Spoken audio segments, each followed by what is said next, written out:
Well, let's talk about it tomorrow. Is that all right? Okay. No problem. No. And authorize to fill you in on all the excitement. Hey, how are you? I know. Yeah. But you're in. Yeah. So I am still in. It had definitely fallen off my radar. Well, I saw it, I was like, oh. I didn't think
Okay, good evening, everybody. Recording in progress.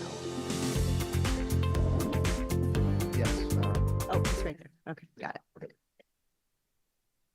Good evening, everybody. Calling to order the September 23rd, 2004 meeting of the Newton School Committee. And we will start tonight, just as we did at our last meeting. We have Maya Reddick from Cabot, who is back for repeat performance, taking up residency, I believe, to lead us in the Pledge of Allegiance tonight. There's no obligation to participate, but for those who are willing and able, please rise. Hello, Maya. Good to see you again. Good evening. My name is Maya Reddick, and I'm a fifth grader at Cabot Elementary School. I'm here to read the Pledge of Allegiance. I pledge allegiance to the flag of the United States of America and to the republic, for which one nation, under God, with liberty and justice for all. Thank you, Maya. Well done again.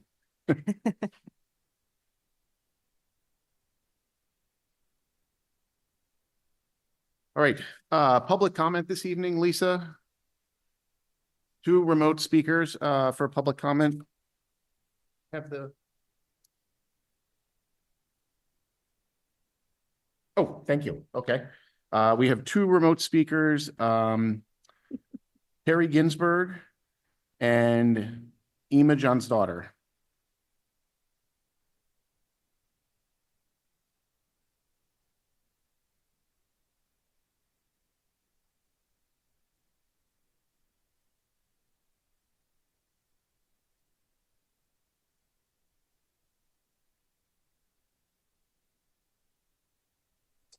Stephen, do we see Terry and Ema?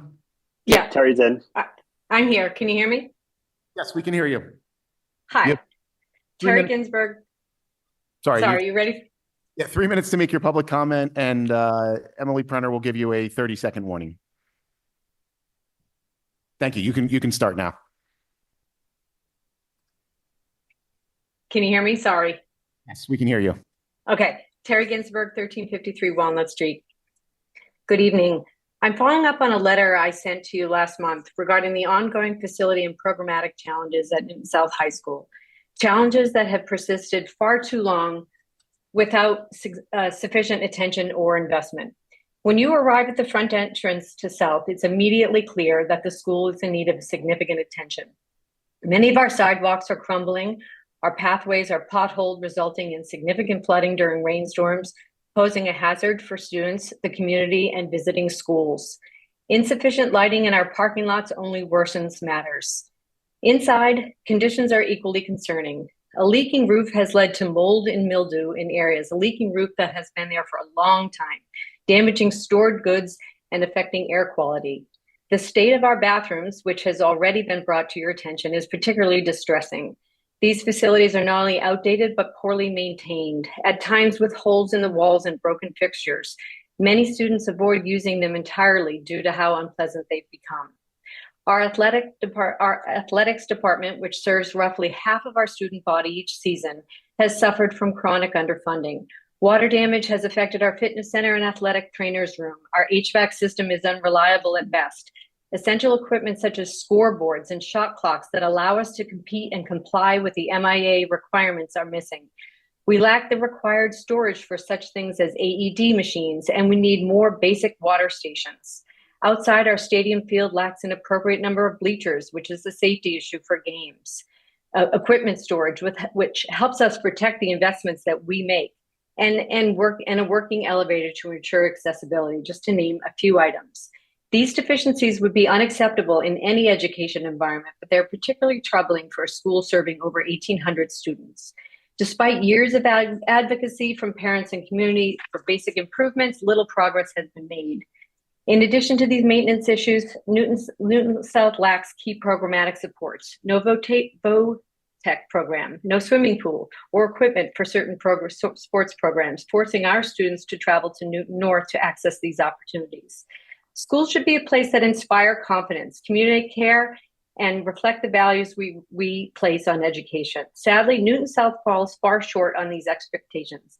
And while our staff and students succeed despite them, it's a drain on their energy and directs attention that would be better put to use on student success. The recent discussions around building an additional turf field at Albemarle Field for Newton North, which prompted my additional letter, struck a nerve. While this initiative addresses a valid need, it also highlights the broader inequities that continue to be overlooked at Newton South. Built in the 1960s with minimal investment since, our school has been neglected for far too long. The students feel it, the staff feels it, and it's apparent to anyone who walks through the doors. We cannot call ourselves a district of equity and excellence without addressing these disparities with urgency. It's time for Newton South to be brought up to the standard of excellence that reflect the caliber of the city we are proud to be part of. Thank you. Thank you. Our next speaker is Ema Johnsdaughter.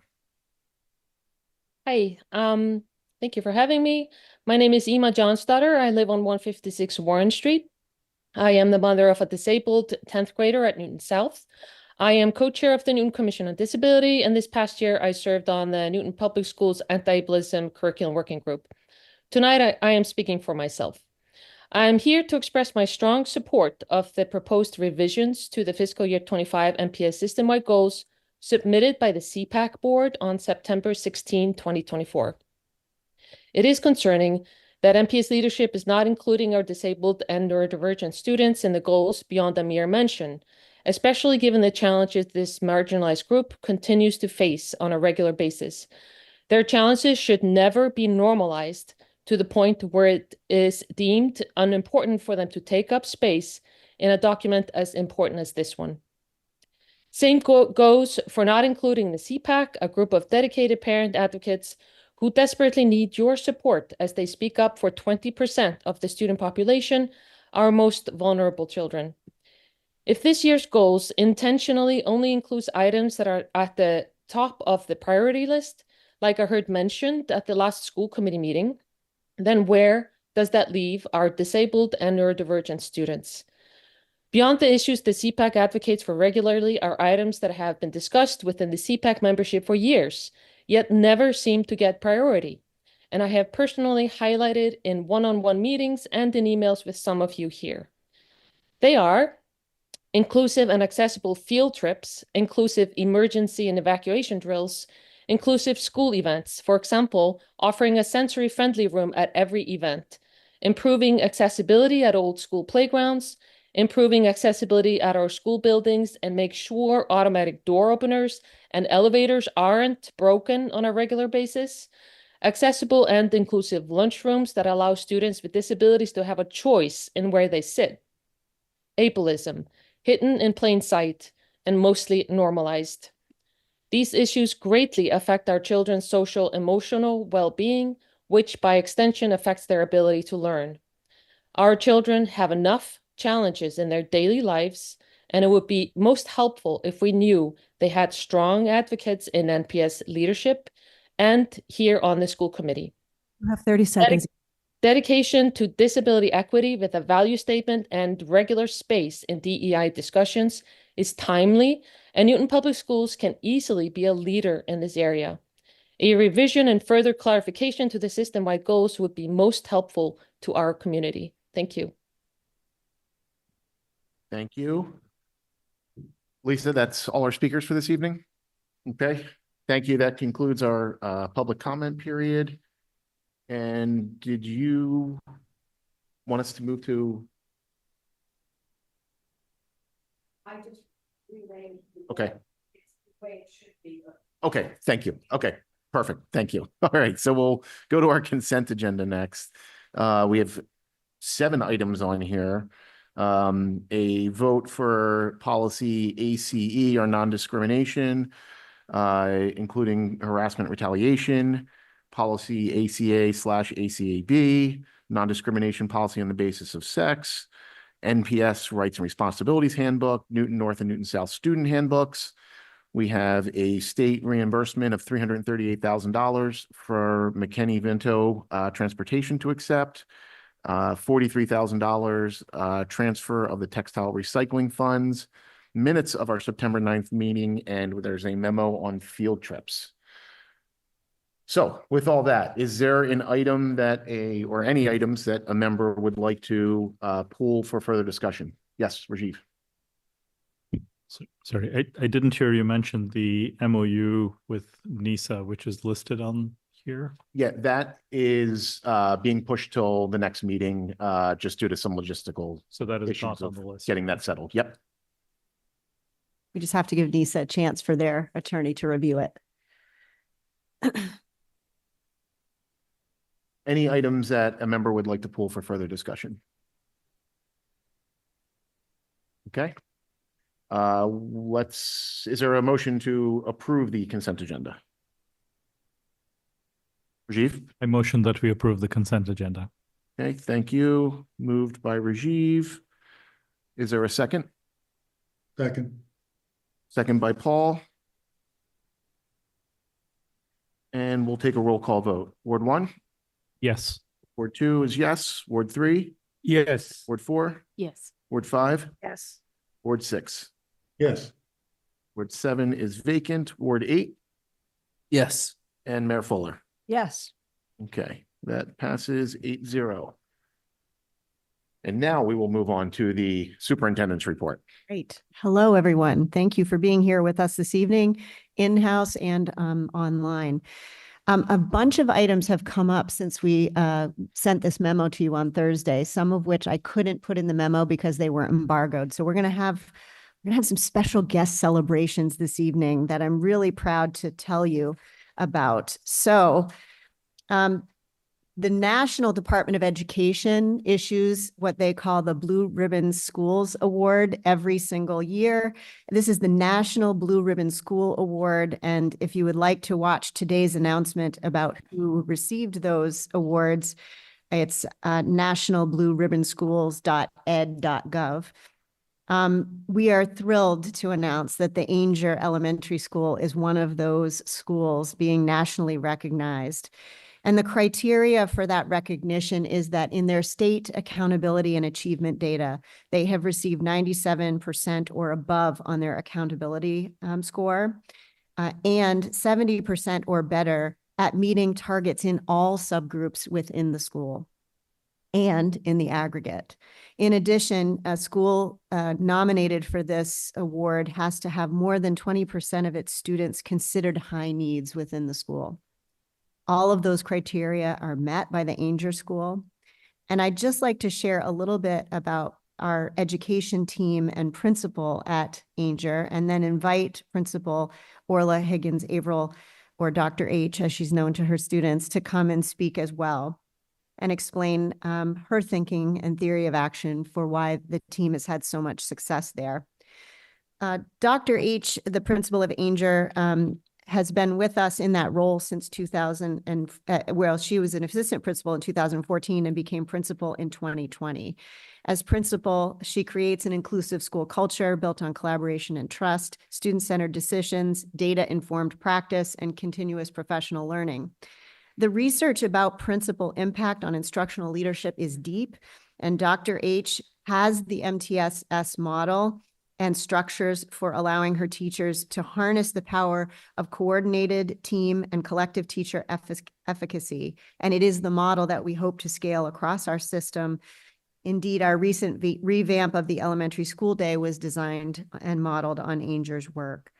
We're really proud of her and her teachers, and you should know that in her prior work as a school psychologist and a special education team chair in Quincy, Mass, and an elementary professional in Alexandria City, Virginia, she piloted many years ago, before it was fashionable, response to intervention frameworks, which were the precursor to MTSS.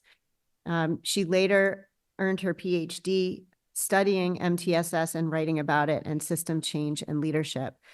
I just want to congratulate Dr. H and her team and let her brag about them. She doesn't do this work alone. She has many wonderful, dedicated educators, and she would just like to make a statement of appreciation. Congratulations, Orla.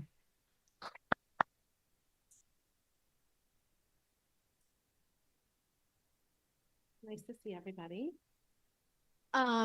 So it's really exciting to be here with all of you and do a little bit of reflecting on my time at Ainger, and actually like preceding my time at Ainger, as we kind of put together all of the information for this recognition. And one thing that I think, just as a precursor to the work that Anna just spoke about, is this extremely strong positive culture that has been a hallmark of Ainger for many, many years preceding me. Emily certainly knows that. Anyone that walks into the Ainger School can feel it. It's warm. There's a camaraderie. And as Anna mentioned, I started as the principal. I won't get into the whole story, but I accepted the principalship in February of 2020 when COVID was like merely, seriously, just a whisper. And 4 weeks later, we were in this full-blown, well, not quite, but this situation that was just like ripe with challenges, one after the next after the next. And so I think that's why our team feels so particularly proud and pumped about this, because the last 5 years have just been filled with challenges. We all know how last year was. And we've been able to really strengthen an already strong culture, focusing on belonging. And I think I'm really grateful for the support of the DEI department and Kathy Lopes, who has helped us really lean into difficult conversations, question our own norms and biases, and help us just enhance a culture of belonging that is the prerequisite for teachers and students to thrive. And in having that culture in place, we've also been able to, as Anna spoke to, really hone and kind of like every year tweak and refine some of the structures that are part of a multi-tier system of support. And that culture, which has emphasized belonging and diversity, and our staff diversity has increased a lot over the last number of years, That's really the tier one foundation of a multi-tiered system of support. And then we've also been able to put structures in place, and we've tweaked these over the years. And now the school district, it's exciting to see how that's getting scaled. But things like intervention blocks, we tried different models. We've kind of figured out what works. Data meetings that are systematized, our teachers are leaning into it. And we have an excellent teaching staff and staff that are enthused about the work and pour their hearts into their students. And so I just feel, I said that to them today, we certainly don't need a blue ribbon to know that we are a special community, but it does feel nice. So I don't know if anyone has any questions, or that's a little bit about Ainger. Do any members have any questions? I'd just like to say congratulations, and, you know, having certainly spent time in Ainger with you and with Dr. Nolan, and, you know, seeing that community in action, it's well deserved. Thank you. Mayor Fuller? If I could pile on, first of all, thank you. Thank your team. Thank the whole school community there. The nation has been struggling mightily in elementary education for certainly these last 5 years, but for decades on the achievement gap. Mm-hmm.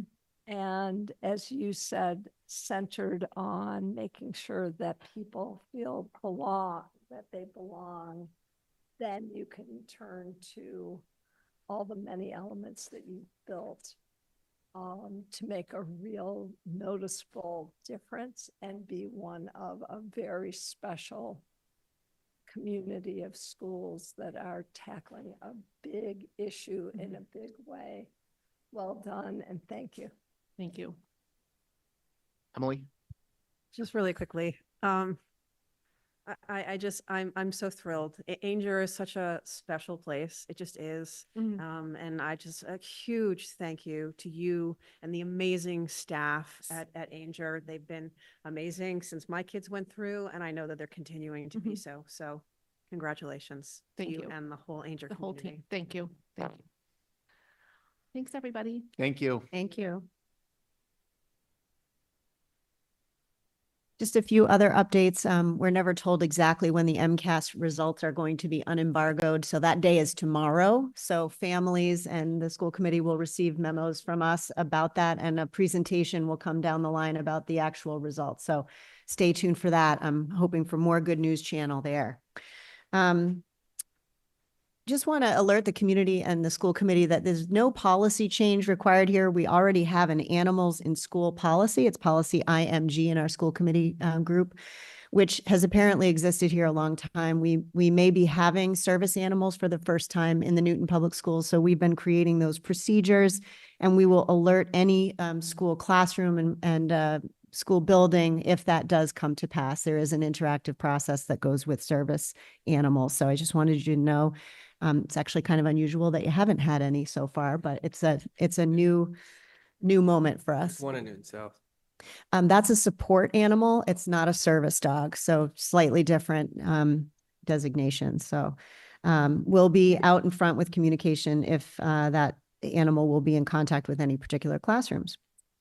Also wanted to let you know that as of last week, thank you, Mayor Fuller and her team for the monies from free cash last fall that allowed us to accelerate our purchase of open science education units from the Department of Education. These are research-based STEM units, grade 7, deploying chemical reactions, which I will put some of this on our Instagram and Facebook posts, because seeing is worth 1,000 words, what the kids are doing and the big happy faces and the awesome science that we're seeing.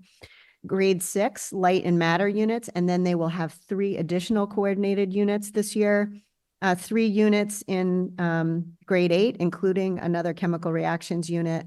And there'll be a gradual phase in of these, which will refresh the middle school science curriculum to the status that we hope it needs to have.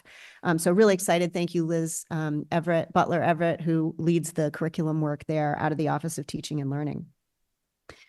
Dr. Shen and I enjoyed a beautiful night of the re-kickoff of the Jingshang Cultural Exchange on Saturday evening with a performance by the Beijing Normal University School and our own high school students from North and South, both engaging in the language and playing traditional Chinese instruments. It was a beautiful evening. It kicks off our exchange, which has been on a hiatus since 2020 due to the pandemic.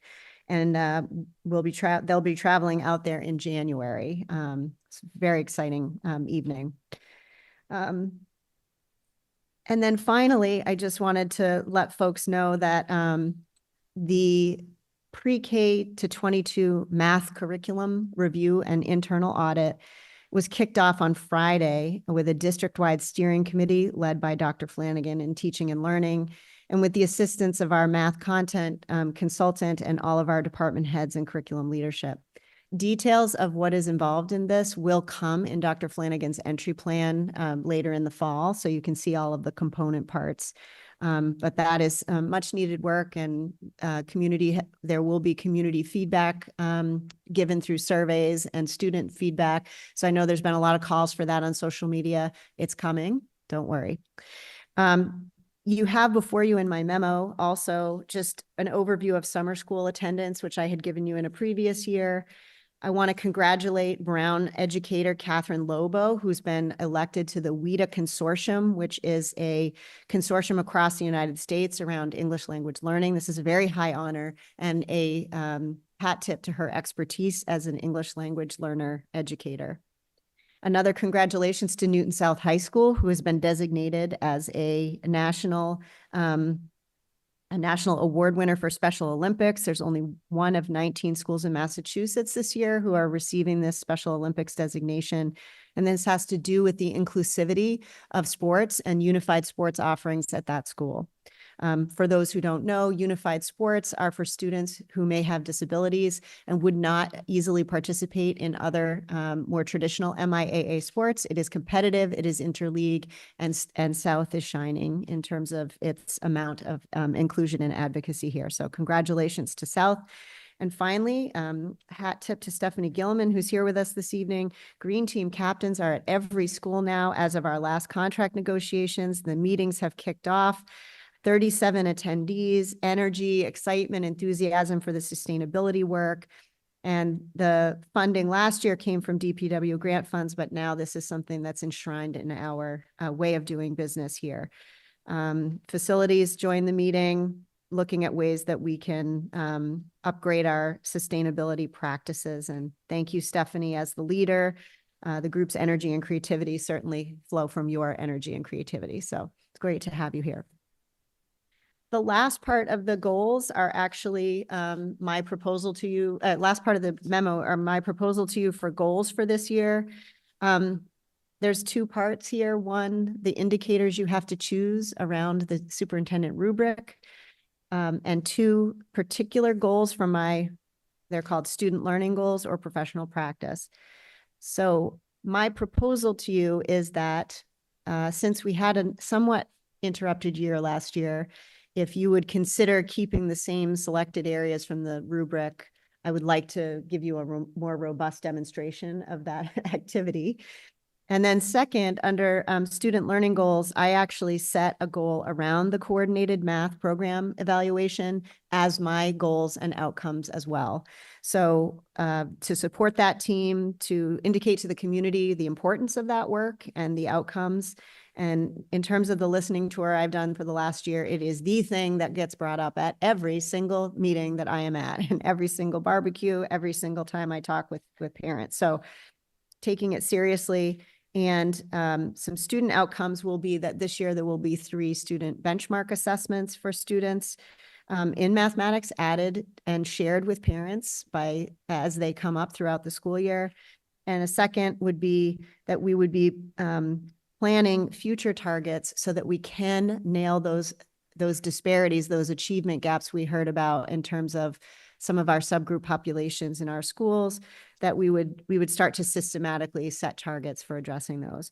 So that would be my proposal for student learning. And as you know, in professional practice goals, because we did not finish the profile of a graduate last year, I could not complete the profile of an educator group. So I would like to continue that professional practice goal. So those are my proposals to you. Happy to take any feedback and thank you for the opportunity to update you on all the goodness going on in our schools. All right, thank you very much, Dr. Nolan. Is there questions or comments from the members on the superintendent's report? Rajiv? I actually have a question on the first page on the ESY, Mhm. which I know we didn't cover, so I can cover it now or or follow up on it. I see that it notes, unlike other districts, we offer more weeks than are required for our mandatory programming. Mhm. I wasn't sure what exactly that meant. So because we're offering more than 4 or 5 or 6 weeks, most districts offer 4 weeks of services. So we are actually extending the offerings for our students. But that's so sorry to be blunt, but Mhm. that's not relevant because students are individually offered 4 or 5 or 6 weeks, depending on their ESY needs. Mhm. And there are a lot of students who are only offered 4 weeks. So I just have never, thought that we were offering students more than was required. In fact, one of the things that happened not that long ago was taking away Friday coverage, which was done very unexpectedly and led to a lot of challenges. So I just don't agree with that statement. I don't think we are offering more than is required, and a lot of students are getting just 4 weeks. So I have the benefit of being the Tri-County superintendent and president and seeing all the different offerings. And so I'm sharing my perspective, and I'm also sharing what our Office of Student Services has given for feedback. So there are individual proposals that we just are offering a longer series of weeks than other districts. So I guess I'll follow up with Casey. Great. Because I still don't really see what this is saying. Okay. Thank you. Sure. Other questions? Okay, thank you very much, Dr. Awesome. Nolan. Okay. All right, we will move on to our items for discussion this evening. The first of which is a discussion of proposed policy JBB, which is a gender identity support policy. And I believe, Jill, you're going to introduce this. Our General Counsel, Jill Murray Grady, will be the guest star on this one. Good evening, everyone. I'm back after coming forward last meeting with updated policies regarding our non-discrimination policy and Title IX policy directly related to changes in the Title IX regulations that came out at the very end of last school year over the summer. And so relatedly, we're proposing a policy that is consistent with the Title IX, the new Title IX protections, as well as what's been in state law for several years now, but hasn't been encapsulated in a policy that we're recommending for the district regarding gender identity support, which is before you right now. And just in brief, the law, in 2011, but became effective 2012, an act relative to gender identity was passed in Massachusetts, which took all the discrimination statutes, including the 176 chapter, section 5, which pertains to schools, to include gender identity as a protected category against discrimination. And in response to that, the DESE board was charged with, and then DESE agency itself issued some regulations and some guidance that has been a very useful resource for all school districts in Massachusetts for several years now on how to make safe and supportive schools for all students, particularly in response to students with gender who identify as non-conforming or a different gender, or even just non-binary. And consistent with that, as well as the district's commitment to all students. There was a group that was put together by DEI office as well as several others within the district to create some guidance, which is just attached to this for some context that will be distributed and implemented within the district. So consistent with the law and current practice and best practice, we're recommending to have a policy that codifies the law and the district's commitment and process. Anything? Nope. Okay. That's a great summary. All right, Tamika? Thanks, Chris. So Jill, I was wondering if there are any concerns regarding the provision at the, what is it, the third paragraph, last sentence, if needed and appropriate, education and training will be provided to groups, classes, and teams and their facilitators to support the student. Are you at all concerned about preserving a student's privacy or the potential under this provision for the disclosure of the student's identity? How would we, and I get it, that policy and protocol, two different things, but ensuring that we're preserving the student's private status. So with respect, this would be done in the context with the student and likely almost always the parents as well as a small team, usually guidance counselor, some sort of clinician that has been working with the student. And it's a need to know basis and what they're comfortable sharing, right? So all staff are already bound by student confidentiality laws as well. And information like this would only be shared similar to other confidential information with staff members that need to have access to it. So I guess I'm not sure if there's more that would be bigger context you're talking about. Are you talking about when a student wants to be on a different, it identifies as a gender that's different than what they were assigned at birth for like an MIA team? Because, you know, you would have to, in order to be on the team, you have to disclose the roster. So.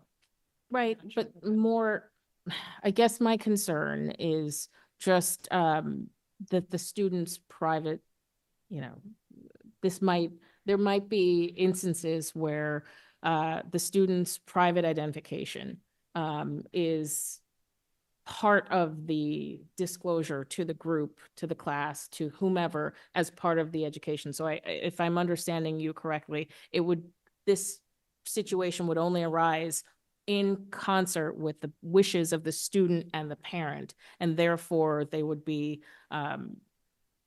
comfortable with the level of disclosure that was shared to inform and educate the broader group. I actually think it would guide what was shared, but I'm going to actually turn it over to Anna. Yeah, who's actually. you're 100% right, that this is in concert with family and children. So it doesn't just happen as a matter of course. Okay. Okay. Thank you, Tamika. Emily? First and foremost, I'm so glad we're codifying this.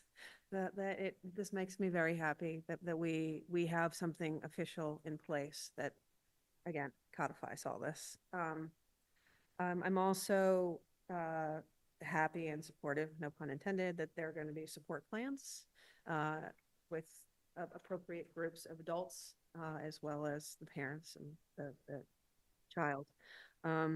So I just wanted to say thank you for that we're doing this now, which is great.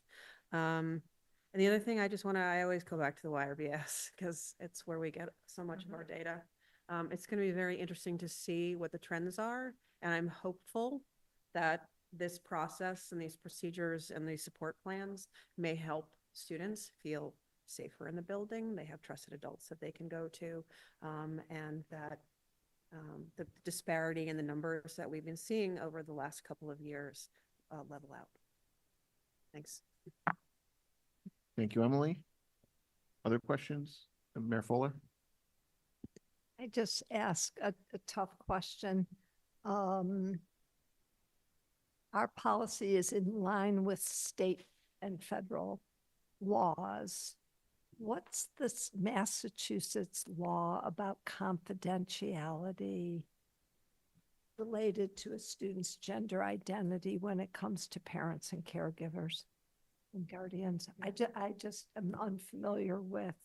So there's. We're in accordance with the law, but what is that Yeah, law? so there's no real law other than, there's guidance from DESE, but there's also students at the age of 14 have particular rights with respect to their student records and information.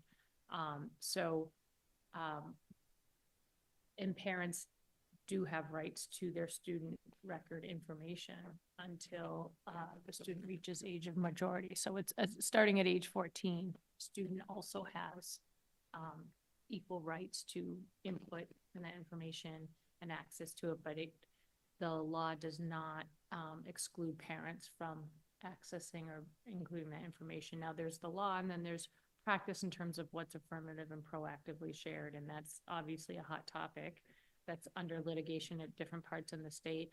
I don't think that has become something here that there's been a lot of support on the ground. So this is the first time we're putting in a policy, but I've been here for 10 years, and one of the first things I was involved with was working with the guidance and our counselors who work with students and families all the time in these situations about information sharing and that type of thing. So I can tell you about the law. I haven't been on the ground. I'm not an educator or counselor, so in practice, how that works. But there's no clear black and white about what can and can't be shared other than the student records laws. So the practice on the ground is around the maturity and decision-making of the young person relative to their own identity, but their student records are still accessible to their parents at all times. Can I just clarify one thing? Because I felt like I heard something different. A parent always has access to their child's student records.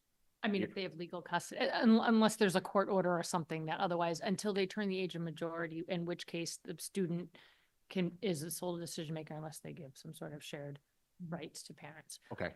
But at the age of 14, a student has equal rights. Correct. Correct. They're invited to meetings, they Yes. have input, they have access, yes. Okay. And just follow up, at age 14, could one of our students decide not to share their student records with their parent or caregiver? No. So legally, no. Okay, great, thanks. I just. Again, absent some sort of court order or some Right. custody. Mhm. use. Thank you. So just one last clarification on that point, now that it's come up. The guidance, which not the policy, but the guidance, uses the phrase younger student, which when I was looking through it, it sort of triggered the same question, Mayor Fuller, of, well, what does younger student mean? And is it intentional that we're not codifying age 14, age 18, or? Yeah, so the Act of Gender Identity in MGL talks about age of students in this general bucket because, no one is saying that a kindergarten student is going to make a decision by themselves, right? Their parents are definitely there. But there is a continuum of maturity around which students talk about who they want to be in the world, right? So as a middle school educator, like it's all we do from grades 5 through 12, through 7, right? So there's no like hard and fast legal timing. People generally use the age of 14 because there are rights given to students in IEP meetings. If you have had children who are 14, suddenly their medical records are theirs. So this is not the same as that, medical records, a student could say, sorry, you're not going to see those. But in terms of these records, they can be seen until age of 18. Okay, thank you. That's a helpful clarification. Other questions?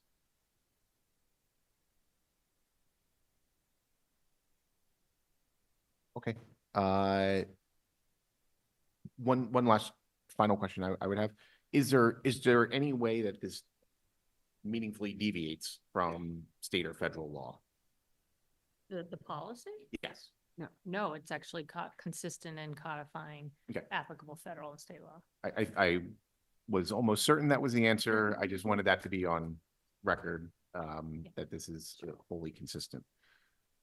Okay, This is just the first read. Yep, so- first read, so this will be presumably up for a vote at our next meeting, and if there's any follow-up questions, obviously feel free to reach out to Jill or Anna. Okay, thank you, Jill. So I guess that was really items 1 and 2. Yes. And I don't think separate discussion is necessary there. Right. And we'll move to district goals. May I? Thank Please. you, Mr. Chair. So since we last did our first read of the goals, I just want to say to the community and to the committee that Friday afternoon, CPAC board and I met for quite some time, and I appreciate their flexibility in meeting. And I just want to point out for the community sort of a mistaken idea in my practice, which the meeting Friday was really helpful in me understanding some of the communication breakdown that all of you experienced when we started getting chain emails and templated letters about the CPAC district goals, including the speaker this evening. So as a superintendent, I'm always looking for like those strategic meetings where you can meet the most constituents and ensure that you're hearing a lot of different voices. So the PTOC, which I do attend monthly, has a CPAC board member sitting in the PTOC on their board, as does an LPAC member.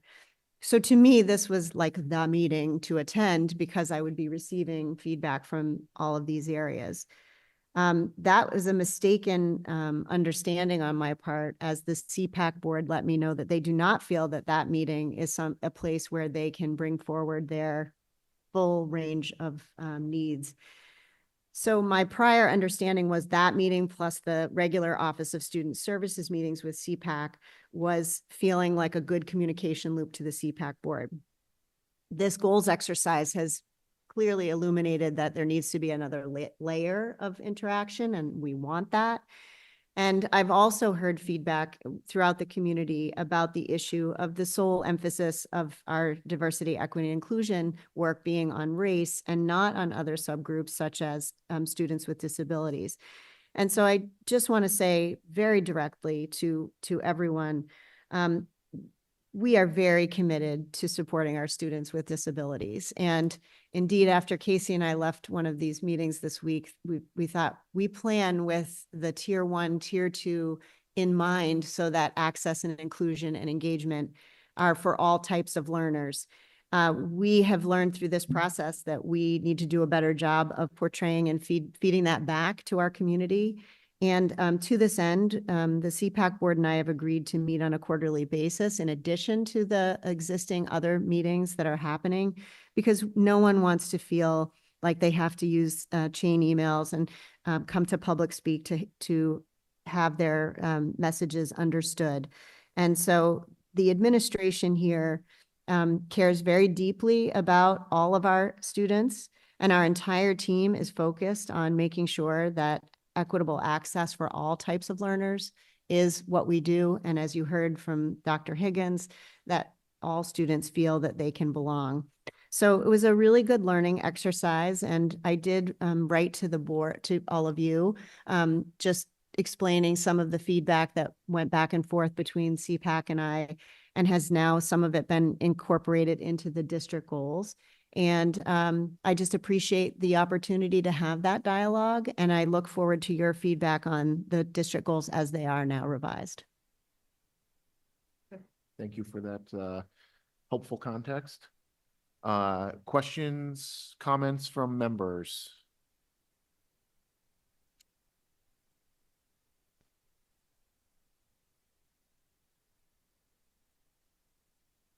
On Pink? I apologize if I little bit distracted. Are we talking about district 1 year goals or okay? This is a quiet document, and I know that we will have more discussion. But first of all, I'd like to congratulate you and your central team, and to listen to community. Now that's quite a daunting task after all what we have gone through. And CPAC's input certainly is one of examples. And I'm glad that our district, has so many, parent, community organization to provide this kind of a strong input.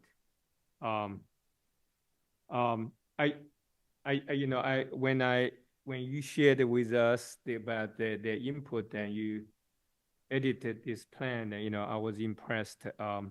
You were really listening very hard, and which is not easy. Now I'm thinking, in the future, probably we could, I think I share with you to reach out a little bit more to see if other, groups of parents have their voice. And CPAC, I was the liaison to CPAC and LPAC. And I could see CPAC was well organized, and Rajiv was present at that moment, and I was so impressed. And when LPAC was just starting, and I could see huge difference. And at that time, I commented, I wish the LPAC would also have this organizational strengths, and it takes time. One thing we all know that LPAC members mostly came from different culture in the country, and their English, they're still, many of them English learners. And certainly for them to get over this kind of culture and nothing else, just cultural barriers, it's huge. So probably, you guys will make a little bit more efforts to see. I'm sure they have their opinions, but probably it takes some efforts to organize, to summarize, and even for individual parents to express their views. But nonetheless, I think CPAC is a wonderful example for community to see that we have this strong organization and we have the input. So that's my comment here.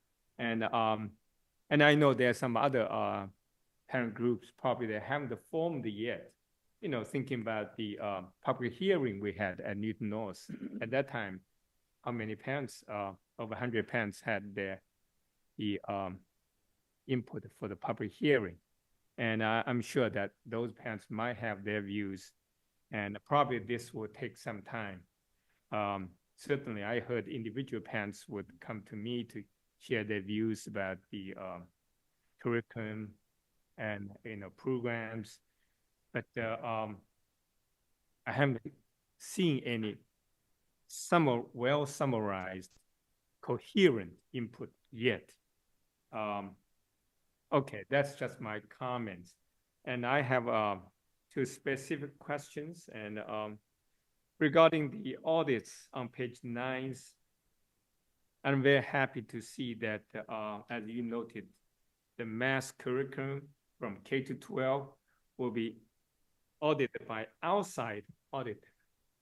And probably you could share with us a little bit how this process, and I don't know if past few years we have this kind of outside auditors to do the auditing process. Probably we did something, but I'm very happy to see math curriculum certainly is one of the key areas many parents have quite a few years have a lot of input and concern and comments. So I'm happy you are starting this process. Please share some. Well, I can tell you, you'll receive a more in-depth overview of the audit itself when Dr. Flanagan presents about it. But long story short, it's been 22 years since there was a math vertical audit pre-K to 22 here. Lots changed in terms of standards. We want to get a real sense of what is happening. So it includes instructional walks and rounds with the group. It also will include crosswalking. So looking at what are the state expectations for certain courses and are we delivering those? It'll have parent surveys, student surveys, and staff surveys. It will review existing curriculum resources that are in the marketplace so that our staff can look at them. They just haven't looked at those types of materials. They've been creating their own materials. We'll select what we think will be common assessments to be used across schools so that we can benchmark how our students are actually doing and that we're ensuring a consistent experience across all of our schools so that, 3rd grade math is 3rd grade math, no matter where you attend. We're also going to look at what are those auxiliary resources that are companion to the math class, digital resources, manipulatives, what should homework look like? What does it look like? So all of these pieces will be part of sort of telling the story of what we do now and deciding who we want to be in the future as a department. What kind of expectation we have regarding this process? Half year, whole year? Oh, or it will even be the longer? whole year, and it will result in an action plan that will be executed as part of the strategic plan that we develop as a district. So, I mean, one of the drawbacks in this feedback process for district goals is that we haven't set our 3-year benchmarks for what we as a board and as a superintendent, we just did these 1-year goals. And so there's quick turnaround and there's this long range vision really needs to be put out there. So for example, we'll just take sustainability as an example. We've put small things in the strategic plan this year, but we're not saying the full range of dreams and hopes that we have for that under our facilities and ops, right? So similarly in curriculum, we're going to put a long range plan into place that tells you for the next 5 years, what are we going to do in these subject areas? So we've been taking a short view with these goals. You can expect a longer range plan with the others. Very quickly, Chris, I hope this long range plan would also include some kind of benchmarks for each grade. I kind of recall probably more than 20 years ago, I saw district has those pamphlets for the curriculum, each grade benchmarks. And I haven't seen it since then. I think that's very helpful for some parents when they're wondering what kids are learning, whether my kids have accomplished what they're supposed to learn in that grade. Math is very critical and probably is relatively easy compared with some other subjects to have those benchmarks. And also its sequence is also very critical for the math learning. So I hope that you will take that into consideration, and that would, I think, make many parents happy to see. And if they have comments, they know what to talk about because we have our official benchmarks published, and so they can talk to teachers to see if their kids are struggling or they're doing well. Yes. So this year we will set a baseline set of expectations for achievement benchmarks for K-8. So the STAR math assessments will start this fall. They'll be given 3 times, just as the iReady assessments are in literacy. We will start reporting in January to parents about their students' benchmark progress. So we just need a little time. It's brand new, and we want to make sure that we give parents the right education. We get some training videos out. What are you actually looking at when you get a report from us? So all that parent education will happen when we put these reports in the home. Very excited. Me too. I can't wait to see the progress. Thanks. Yep. Thank you, An-Ping. Paul, I see your Simpson's hand is raised. Thank you. Thank you, Chris. At the last meeting, I expressed great pleasure and support for the goals as presented to us then. And with the additional refinements, I would just reiterate that and expand on that. I think these are excellent. I recognize what Dr. Nolan has said about that they do not yet reflect the long-term strategic plan because we don't yet have that long-term strategic plan. But as I read through them, without prejudging what that plan is going to look like, it seems to me they establish a very firm and thoughtful foundation for the likely directions we're going to be heading over the longer term. So in and of themselves, I think they're excellent, but also in terms of setting us up for the future, I think they are too. And also the processes that were used to develop these, I think, set us up very well for the future in terms of creating alignment, but beyond alignment, creating enthusiasm and support from our faculty and administrators throughout the system. And I really took to heart your discussion about your relationship with CPAC and how to best incorporate their concerns into what we're doing over the coming years. I just had to relate to you when I was the school committee liaison to CPAC under the prior administration, I often found myself in the rather awkward position of providing advice to CPAC on how to be heard better within the administration, which was kind of a strange role to play.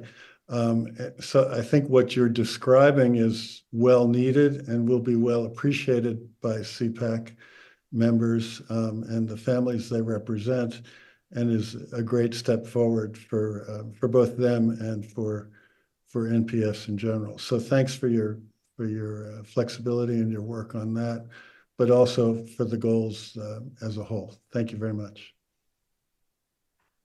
Thank you, Paul. Barry? I just want to say I think the goals are great. I really don't have anything to add. I just want to say thank you for talking with CPAC. As a CPAC liaison, I'm familiar with their opinions and wholly agree that of what you've included. So I just appreciate you taking the time to listen and then modify and learn based on that. I think we're all better off for it, and taking accountability is for the whole process is what it's all about. So thanks. Rajiv? So I'm going to echo a couple of things and then wanted to share a couple of thoughts. First, thank you for meeting with CPAC leadership, and thank you for setting up a quarterly check-in. I think that's important. I've spoken with CPAC members over the last week, gotten some thoughts and feedback, and I have to say what concerns me the most is actually perception as opposed to reality, right? And I think it's a reflection perhaps of the difficult few years we've gone through as a district, or perhaps just this past year. But I think there was an assumption that when certain subgroups are listed out, that excludes anyone that's not listed. Right? And I completely understand how that assumption can be made, but I also know that wasn't the intent. Right? So if we talk about looking at a certain subgroup, we're going to see how girls are doing in middle school. That doesn't mean we don't care about how boys are doing. But I think it speaks a little bit to some erosion of trust that needs to be put back in place. The other thing also is, as Anping said, CPAC and LPAC are the two organizations that are really set up to support the school committee, right? That's the goal. They do a lot more than that. But PTOC, which is a great organization, very supportive of the CPAC, is not the conduit for getting CPAC input to you. We've previously had it's worked reasonably well to have kind of quarterly check-ins with the superintendent, and then rely on regular meetings with the assistant superintendent for student services to raise up any key issues. And I feel like that works reasonably well. It sounds like that's what you've put in place now, and that's great to hear. And the other couple of things related to the goals, I think this is good, right? I know things will shift. I know we're going to be asking questions related to subgroups, to analyses, to data that isn't documented here. And I think that's okay, right? I also think that this is a great start. We haven't had anything documented to this level of detail. It will get refined. We'll try not to make like whole-scale changes, but I think the next version of this is going to look different and better. And again, that's the expectation. And just in terms of the trust question again, we've generally operated in a structure where we assume kind of good faith or good intentions. and we have to get back to that. And thank you for working on that. I feel it's all of our responsibility as school committee members and then the school leadership and central leadership to get us back there, because that to me was one of the more dispiriting aspects of the conversations I've had. So thank you. I couldn't agree more. I mean, trust is definitely, it's everywhere. Our trust woes, if you will. You know, and I was trying to be strategic with how I was meeting with groups. I'm a learner, and I can certainly model that for everybody else. I appreciate that you are pushing for more and more precision, because that's what we want to do, because that too builds trust. And so, you know, we can't make everybody happy all the time, and we're going to disagree plenty, but if we're always in good, yummy dialogue together, that's what it has to be. So, and I would also just like to thank each of you who in your own way tapped me in some way over the last couple of weeks and said, hey, think about this. Hey, think about that. That is the governance team. That is what I need you for. So I thank you so much for being available, for reaching out. And I felt like, you know, none of us loved the letter writing thing that happened, because it showed distress that we didn't want people to have. And so I just appreciate everybody's partnership here, including the public and CPAC. Emily? Just want to say ditto, basically. Rajiv hit all my points. So what he said. Thank you. Yeah, Thank you, Rajiv Emily. said it much better than I did. I want to ditto what I already said. Tamika, go ahead. So 3 for the road, ditto again for Rajiv's points, which were very well made, hit the nail on the head. But I also wanted to just elevate something that is also at play, which is that, Anna, you can absolutely, and you should absolutely, be forgiven for thinking that a centralized group where all of the folks and all of the, you know, the different bodies are coming together to hear and share and listen might be the best place strategically for you to go to speak to all of them, to hear all of their concerns. I understand that PTOC isn't necessarily that, it doesn't function that way. And I think you've landed on the right kind of meter with having these direct quarterly meetings with CPAC. But you are one person, and it is also understandable and completely reasonable for you to rely on your central staff. In this particular case, the Office of Student Services, the Assistant Superintendent for Student Services, and her close relationship with CPAC. So the trust starts there, and it extends to you as the CEO of the entire school district, if you will. I think it is commendable that you are carving out additional time to make sure that their concerns have a direct line of communication with you. And that's going to be something that you're going to have to parse what that looks like for all of the various groups that are going to want to avail themselves of your ear. And so I think one thing that we've always, I speak for myself, that I've always admired and I will continue to admire is the openness you have for doing just that with our community. Since day one, your barbecue tour, listening to the community, getting into the nitty gritty of what is the concern, what is the feedback that you're hearing, and finding ways to embed them into what can be achieved and done more proficiently. In response to those conversations has been something that I've seen from you. And I think that we all of us, whether school committee member or parent or community member, should begin to trust and appreciate that that's something that you're going to be bringing in your role as superintendent.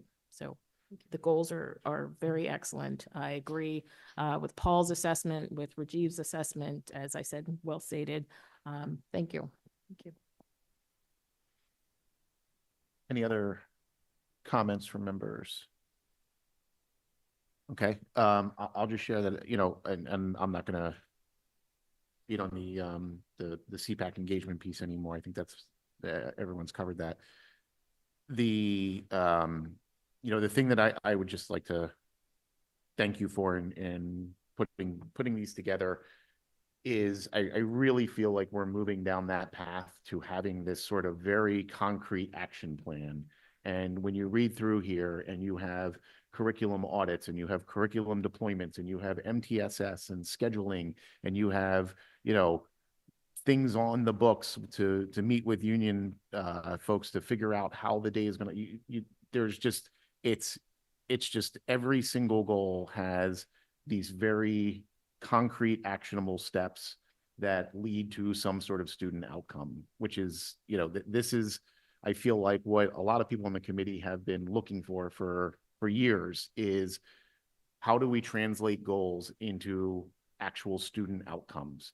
And we're not entirely there yet, in part because we don't have some of the benchmarks, because we haven't had the robust data collection over the past years. And that's going to be what we'll be able to build out in the next coming years. And I think this kind of shift of clear goals with clear outcomes that are supported by concrete action steps are how we're going to do what I think a lot of people in this district have been asking for. So I feel like this is a huge step forward in that direction.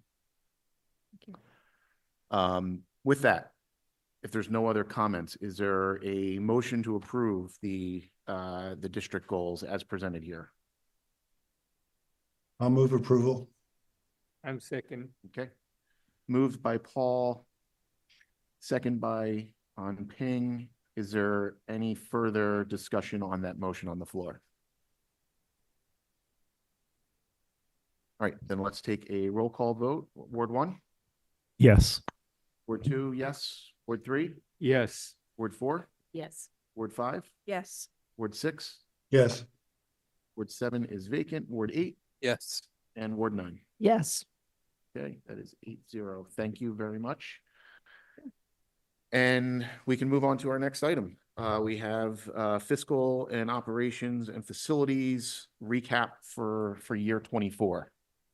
And with us, we have Liam Hurley, who manages our Office of Business and Finance. Thank you. Good evening, school committee. I'm first going to go over what's the fiscal and operations report. Then Stephanie's going to come join me. We've got a lot of information for you tonight. This is a recap of FY24. So really pleased to let you know our kind of ending position. We'll be reporting to you folks, I think, in early November, just kind of on the first quarter of FY25. So very strong position where we've ended up here. Very pleased and happy to go through this. So we've ended up basically returning about $300 to the city. This has been a typical plan for us. And we've done a little higher than usual, $304 and $304. Thank you. Back to the city. And one of the things I think that I've talked Can to you we folks just pause for a minute? That poor Liam is stuck between Ruth Ann Fuller and Anna Nolan. So what is he going to return? So I wanted to highlight a couple of great things. So we're in right now, I'd say, a pretty strong position. And that's thanks to a lot of people, a lot of thanks to a lot of these reports.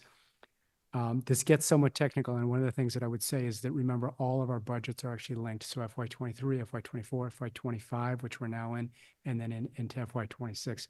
All our spending, all our kind of money, we're allowed, the city allows, and the circuit breaker allows us to carry forward money. I talk about that. So what we've done, we had planned in FY25, we needed $3 million. We actually are able to carry forward $5 million. We have an additional $2 million of basically what's called circuit breaker carry forward. We've thought about different terms for that, but it's an additional $2 million. And we have something also called the continuing appropriations, which is like an encumbrance of approximately $1.7 million. That's money that we could tap into if we so choose. It's actually not technically in the voted budget of the school department, but is money available for us if we needed. One of the discussions that I've had with Dr. Nolan is how do we think about that money in conjunction with the ed stabilization account? So not so much talking about FY24, I'm just talking about some of the kind of the pieces that we're thinking about in the future. So we've ended FY24 in a strong position. You can go through some of the line items here. Salaries and benefits was a savings for us this year. That was not a big surprise, but that was certainly helps us. Transportation has been an area that we've been having savings as well. Part of it is the driver shortage, which impacts us. Utilities has been another area. We were in between contracts. We maybe potentially had an overzealous estimate in terms of what the rates were. We've got rates that are solid. It is something we're thinking about for the future. I think as we bring on new buildings, utilities is an area a little bit of concern. They're going to be fully air conditioned and they're bigger square footage. So utilities is an area that we do want to look at. But for this year in FY24, we actually were under budget. A few areas that we're over budget. I think this is not going to be a surprise. And Mr. Levy's going to comment about this maintenance, the typical maintenance and our charter maintenance. As much as we're doing, we've still been overspending on that. And that includes the additional $410,000 that the city aided with helping to spend in terms of various projects with us. Contracted services, two particular areas there. One is our day-to-day substitutes, staff absences. We've got demand for absences. Our vendor Precision HR has been providing more and more, subs for our classes. We certainly want to have all those classes covered. And it's also helping us not needing to pull other staff into those classrooms. I would say the other kind of areas, equipment, a small area there that we've been over. The other area that we've needed to kind of pull is also what I call our behavioral therapists or BTs consultants. So that was a line item that we use if we're not able to hire staff, and we've actually been able to pull from our consultant line to do that. So a lot of different kind of charts in here. I think one of the charts that I just wanted to kind of point out to you on page 3, just the out of district tuitions. That's been an interesting one for us. So if you look at that chart, we have approximately 8 less total out of district placements. I think that's a good news story for us. It's always amazing to me how many kids, despite our size, how many kids we keep in district. I think it really speaks to the programming and services that we offer for our students. We did open up, and we'll talk about that. Williams has a new classroom there serving our students. If you recall, we had a bridge grant from the city that ended up being about $700,000. That bridge grant was really meant to kind of lessen the impact of that large 14% OSD rate. Or this year, it's approximately, I think it's 4.4% that we're experiencing, but 14% was really a whopper for almost all communities. And there was even some legislative action. I know our former interim superintendent was involved with trying to really kind of press press on that. I just wanted to kind of have you take a look at those bridge, how we use the circuit breaker tuition and those payments. So the gross out of district tuition, though, was still close to almost $1.6 million in the previous year. So again, that 14% really did have an impact, even despite having less students. And then that next chart in terms of sources and uses of funds, it helps you kind of see what happens from FY24 into 25. So in FY23, going into FY24, we carried $3.5 million, and we received that year $6.6 million of new circuit breaker money. That circuit breaker money, remember, is always trailing. So it's from the previous year's expenses. They have a whole claim process where they look at your net claim eligibility and they give you this amount. So we had $10.2 million heading into FY24 of circuit breaker available, of which we only needed to utilize $5.1 million of that allocation, leaving us that balance that I talked about of a little more than $5 million.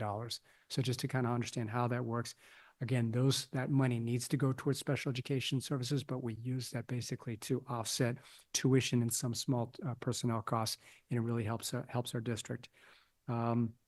Few other little things here. We will provide an update on grants. We're in the process of our end of year. That's where we pull down typically a full grant report. We can do that in November for you.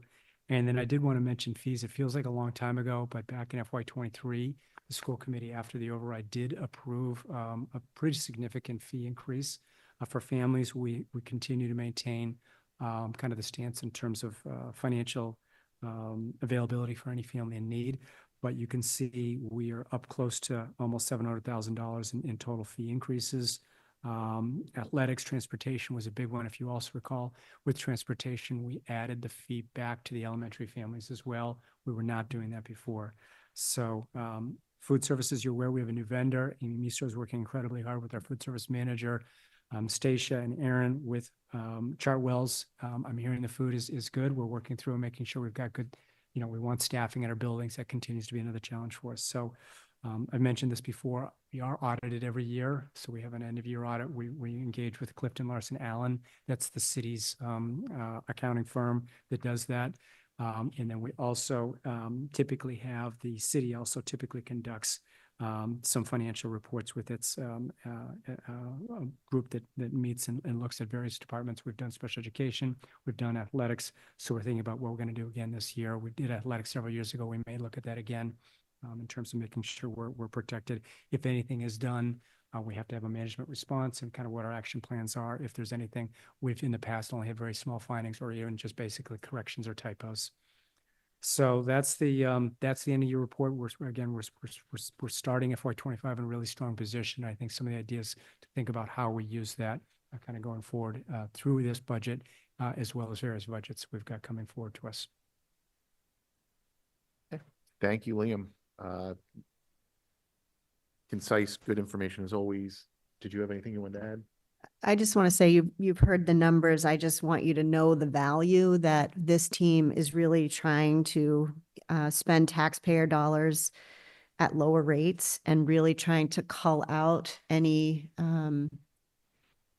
monies that we can to push forward to future years to ensure a steady, stable budgeting process and to allow us to get closer to those want-to-dos that we have put off for many years and have that be a part of our long-range strategic plan with funds to back it up. So I know Liam, just the facts, ma'am, that's what he gives us. But I'm telling you that the heart of it is that we're hoping to do our part as part of the city ecosystem relative to fund conservation.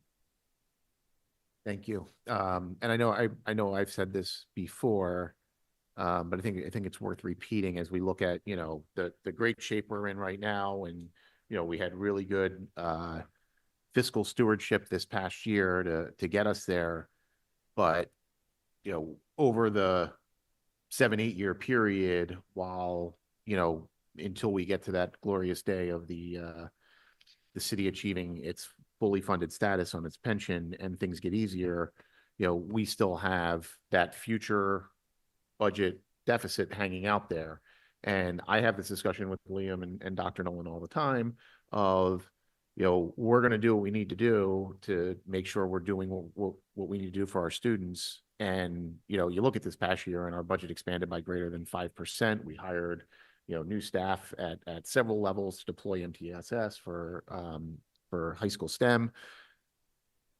But when we can save ourselves $100,000 here, $200,000 there, that's money that we don't have to pull from that stabilization fund. And that's money that inherently becomes the back end of that stabilization fund, starting to fill that bucket in those out years. And we just have to keep that mindset of,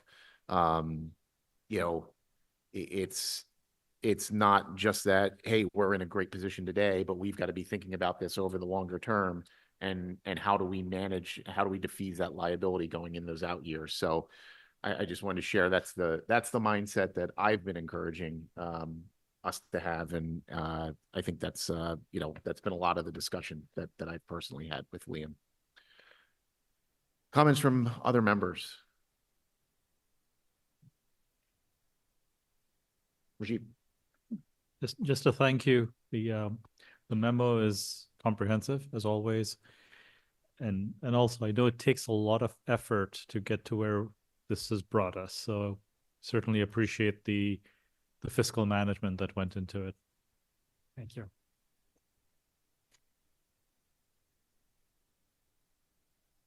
Anybody else? No one else gets as excited about this as I do. Oh, Mayor Fuller. You and me are in that same financial nerdiness, Chris. And Liam's there with us. I just want to mention, like the rest of the school committee, I certainly look out 1 year, 5 year, 10 years, 15 years, delivering the financial forecast and long-range financial plan to the city on a tough day, by the way, Monday, October 7th, which is an important anniversary and certainly is one that we're mindful of, but I am delivering it to the city council and in essence to the school committee that night. And we'll have lots to talk about what it looks like. In my mind, I'm trying to get to 2045. There's some magic to that date, and it will all be discussed. So that's the time frame I'm looking at. Thanks.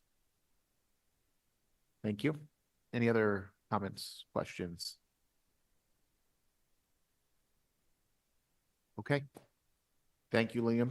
Thank you. Appreciate it as always. Of course. He's the star of the next show Oh, too. and you can stay right where. I'm just gonna, yeah. For the, Just keep wrapping it. Yep. Keep rolling. Stephanie Gilman was gonna join me. I'm gonna take kind of the first two.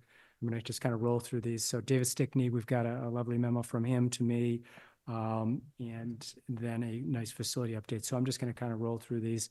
Of course, our facilities department working incredibly hard in conjunction with the city. So we have one of these reports kind of lists in some detail, kind of our summer projects. It's got some pie charts. Hopefully you can read those well enough in terms of where these typical projects lay in there. There's certainly a number of just repairs and maintenance. They start the process in December with principals asking the principals what they need. If you ask many principals, they would tell you that, maybe a new building, but he realistically looks at what they can do with the budget. They assign things, and they've got kind of a process of how they do that. In addition to our charter maintenance money, we've had as you know, almost $5.3 million of additional money to help us with a number of projects.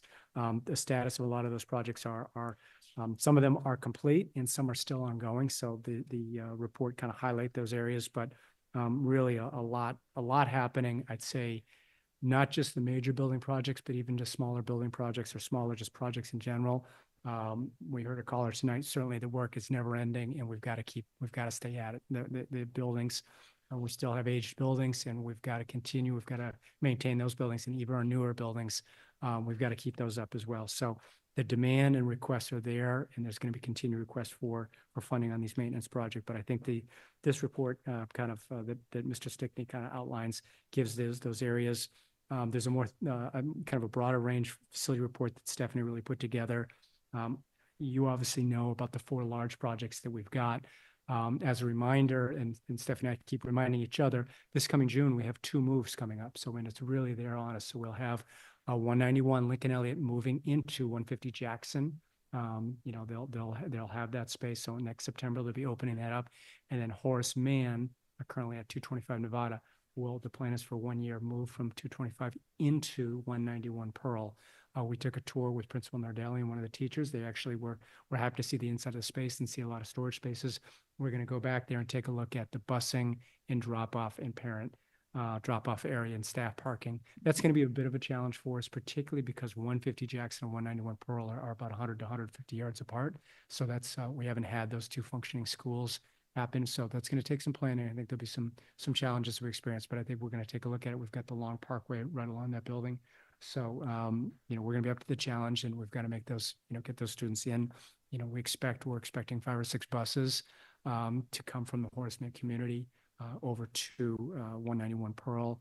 And I think I mentioned before to the committee, it's just worth repeating, we don't charge families when families are displaced. We've not historically charged those families the bus fee. So that's a free service for those families as they're being moved. A lot of other projects here that we get into detail. Stephanie, maybe you could just, I'm going to surprise you here, if you can just talk to just either some solar and maybe some other park and rec projects that are ongoing. So there's a lot of projects everywhere happening. I like to try and capture some of the work that's being done in some of the other departments that's related to the school. So the parks projects, there's a number of field projects, the big Albemarle project that's about to start. We're coordinating with Parks and there's also solar projects that are in the works. They were anticipated originally to happen this fall. We've actually worked with the consultant Amoresco. The projects are in engineering right now and design, and they're actually we're targeting next summer so that we can have minimal impact on staff parking in all of those parking lots. The other item is the secondary school facility study, which we're just starting with RDA. So that'll give us some of the information about the high schools and the middle schools as well that can tie into our long-range planning. RDA, as a reminder, so we had used Perkins Eastman. So this is an on-call firm that we've used before. And in fact, they're the architect for Four Horseman, but it is not the same vendor we had used for the elementary study. We've showed them that report, what was used, and we want something similar to report to you folks from RDA. And so and we're confident they can provide that. And then there's a number of DPW projects, and Adrian Ayala from DPW gave us a list of all the work they did over this summer. Which was great that he put that together just to really help on safe routes to schools and all of those things. So that all goes into things related to our schools. So it's just trying to capture it all in one place. And then just obviously huge kudos to Commissioner Josh Morse. I mean, he's, making it happen all over the place. We include his report in here. He seems to be sending emails at all times, night and day, and juggling a lot. And there's also city projects as well. Obviously, they completed Gath Pool, and the Cooper Center is going on right now. So there's a lot happening throughout the city. It's really exciting. So there's a lot of detail here if you want to dig into it, but we want to kind of go through, hit the major themes. If we've missed anything, our apologies. But, thanks to a lot of people. David Stickney thanked a lot of people in his department, and some of the folks that were working in the city as well, and some of the project managers there. And one thing that I wanted to add is the MSBA is also coming out to do school surveys this year. We should be hearing about that in terms of the schedule for them to come out sometime either end of September, beginning of October. So that'll be another layer of information that we'll have in terms of the condition of our buildings. Thank you. Yep. Thank you. Tamika? Thank you. Thank you both. Quick question on the secondary study. What is the anticipated timeline for completion of that project? To the spring, we'll have an initial report to the school committee. Great. So they'll join us. I think the final, I don't know the date off the top of my head, but sometime in the spring they'll be coming to you. How, again, does that overlay with the MSBA? The MSBA timing, we don't know exactly yet. Okay. Gotcha. All they say right now is that they will let us know. It actually says sometime in September they'll let us know what their time frame is for coming out to see this, to visit all the schools. I believe they're targeting the end of December, the end of the year of 2025 for their report. I think we may get some initial reports prior to the final report being issued. Great. Just a quick follow-up question to that. Is that me? I don't know who that was. That was you? Okay. It's a ghost. Really has to do with any submissions of SOIs, or are we waiting until after the MSBA comes to visit and we have a better sense, or? So just, we've got a project right now with MSBA. Yes, So I'm well aware. Right. So in general, they typically aren't having us do multiple projects, but I think given that they're coming through, it kind of makes sense. Which is the only reason why I asked that Yeah. question, is if we think that they're going to be spawning any SOIs. We don't know yet. Okay. We'll find out whether I'm assuming they'll still do a solicitation. It's usually, I think they announce sometime in January usually. Yeah. They usually do in April, I think. Well, if they're due in April, Yeah, but I that's think what I they said. announce it. Yep. Right. in- So we have on our current school committee calendar, long-range facilities assessment, middle school update on April 14th. So I think that's our target.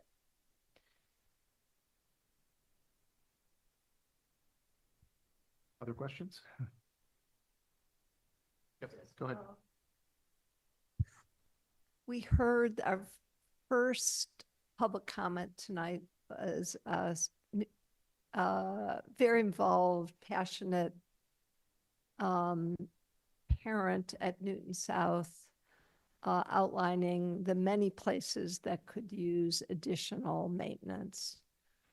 You've heard that from other parents at most schools, unless they're one of our very newish elementary schools. How do you talk about the many needs that we still have? That parent wasn't wrong. It certainly could use more maintenance. How would you respond to that parent? it was, I'm happy to take this one. I mean, that was it was a great comment. I thought that, and I like hearing, and I want to hear those comments from parents. And I thank people for letting us know. I think really some of it would be and I wrote down most of the comments that she expressed. From my perspective, it would be trying to understand, are these things that are still going on, active roof leaks? We do have, we've got a massive building at that building. They call it a California campus. It's a very long structured building that just kind of continues to go on and on. I'd want to understand, we have had roof leaks. I believe a lot of those roof leaks have been fixed. I'd want to find out kind of what is outstanding or what is not outstanding. So I would take basically each of these requests and find out what is actually happening. Ideally, I would respond back to a parent like that and say, thank you for those comments. Here's what we're investigating.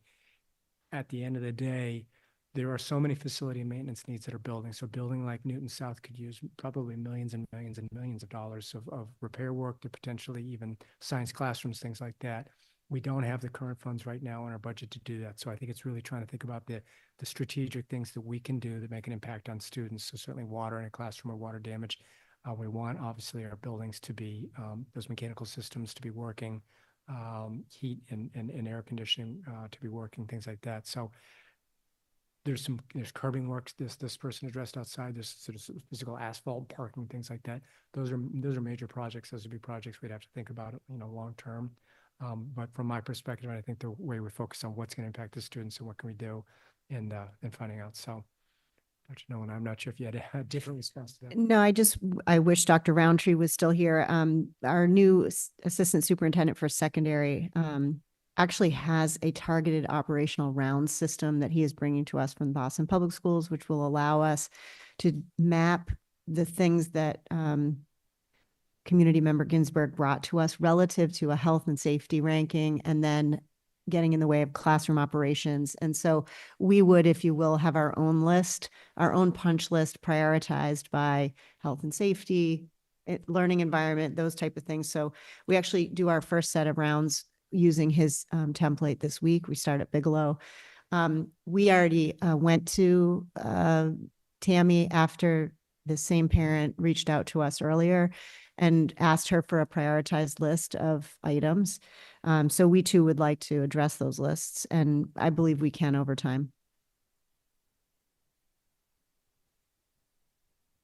Just want to add something really quickly to this. I, like Terry, was a big advocate for South when I was at South, for many of the same reasons that she has quite rightly brought up. I also just want to add one layer on top of this, which is, what we call the three-legged stool when we were going through the Ward Underwood process, which is, it's not just the physical piece, it's also the educational program and the enrollment. And, enrollment is not going down at South anytime soon. And so I know that it is part of a broader picture, but I will continue to advocate for both Brown and South going forward. I know it's not until a long time in the future, but we just need to keep our eye on what the future is going to hold in terms of future building projects. And I might add to all that we kind of shake out what are the immediate needs that can be addressed in the short term. And I'm always looking out and listening to those kinds of comments to add to my list, my running list of items to bring to the CIP discussions. It's kind of a nice segue to the CIP because we meet periodically throughout the year to talk about all the issues that are coming up. And so I don't want to jump into CIP, but I keep a list of those things. And I have your list that you gave me from South that I keep bringing into the, that I'll keep bringing into the discussion, and I'll keep gathering those comments as well. And I'm sure that'll come out of the walkthroughs that you're doing as well in the buildings. Perhaps that's a good segue into the CIP. Yeah. Yes. Yeah. So you have a detailed memo. As we do every year, we review the CIP together with the CIP committee. There's a draft CIP list attached. The final will be issued on October 7th when it's presented to the city council and the school committee. In this draft, some projects have shifted a little up, some have shifted down. It's as we revisit and look at, we touch base on kind of where things are. We bring new items that have come to our attention, similar to what we were just talking about. And so the draft CIP that's attached includes all of those 4 major capital building projects that will stay, that stay on the list until they're completed. And then the list of projects that was added, I think just prior to the supplemental CIP, with the additional roughly 5.3 million in free cash projects. And then a number of infrastructure projects. There's one additional project that's funded out in the next 5 years, which is a boiler at Brown.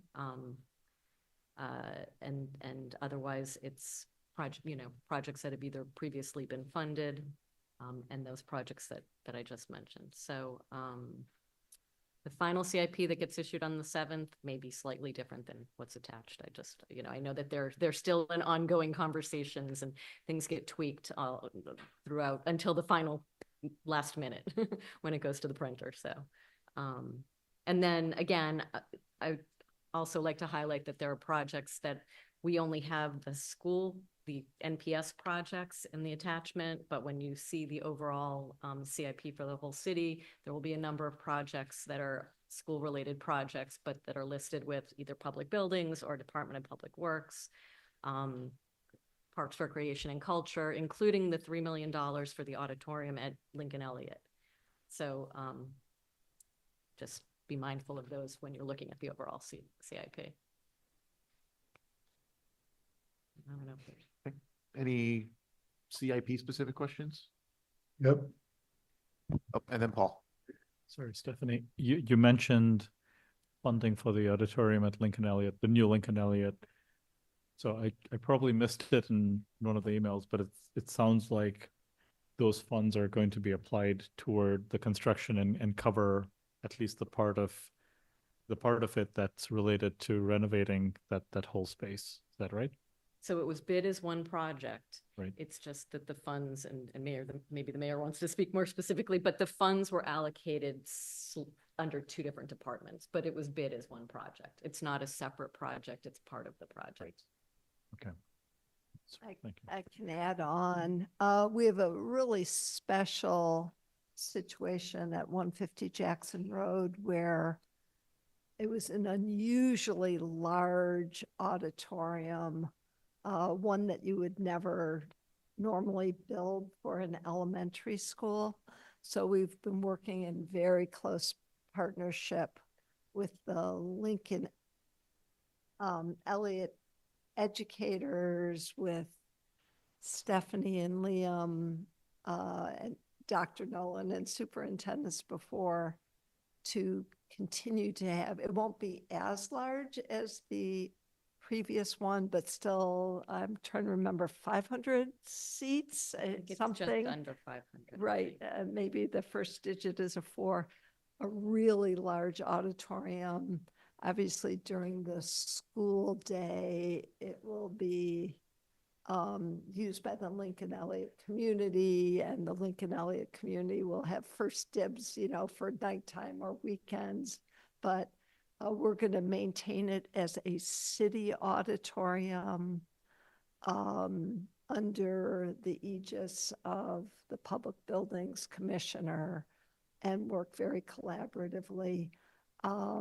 It's going to be a complete rehaul of it, though, because it was both unhealthy and not particularly effective auditorium, other than its size was magnificent, but that was it. So we've got a lovely partnership here. So I think we are all excited. So it's $3 million towards that portion of the building is kind of it with an asterisk. But that's great. It sounds like it'll be available for the community potentially as something that can be rented out if we need to, et cetera. Great. Yeah, thank you. and the community can really take advantage of it. But it's exciting. Thank you. Anything else? Oh, Paul, yes, thank you. I forgot about you up there. Can you please explain the jurisdictional issue of why we vote on a CIP, which I think is also included in the mayor's CIP? In other words, are all our projects included in what Mayor Fuller is going to present on October 7th? It's a lovely question, asked in such a tactful way. What's important is that the school committee agree with these are the priorities going forward. Because certainly I present the entire CIP, but Right. the committee always annually at this time of year says, yep, this is what we want the CIP to include in this order. So it's this collaborative back and forth. So it's great to have this input early before I finalize the overall CIP. Does that Okay. help? But you're presenting it on October 7th, right? I will actually say it's been a little bit of a work in progress. We believe actually on October 7th, it'll be the financial forecast free cash, and that it looks like it's been a moving target based on the city council schedule changed a bit. So I think October 21 will officially be the CIP and our last little bit on ARPA. So that's, it could still change before October 7th, but that's where we're headed for right now. Okay, thank you. And the CIP really affects the financial forecast. So we have to, they're all, it's a Rubik's Cube. Thank you. Any others before we let Liam and Stephanie go? I add just one big picture thing, which is looking at our bonding capacity. Lincoln Elliott has no financial support from the state, nor did we go to the voters and say, let's do a debt exclusion, increase your taxes to pay for Lincoln Elliott. Countryside and Franklin were very grateful. Our voters said, we'll increase our taxes for 30 years to pay off those bonds. And we did an unusual financial strategy to be able to afford the Horace Mann addition and some further renovations there. I just want to make sure we all understand the next major school project, whatever we decide it is, will need a debt exclusion override by our voters to pay for, because our debt capacity is really fully spoken for at this point. So just gonna say that early and often. Okay, thank you. Thank you. All right, thank you, Liam. Thank you, Stephanie. And I believe that concludes our agenda for this evening, so we are adjourned. Would anyone like to see the new movie I made about the school system? I haven't had a chance to watch it yet.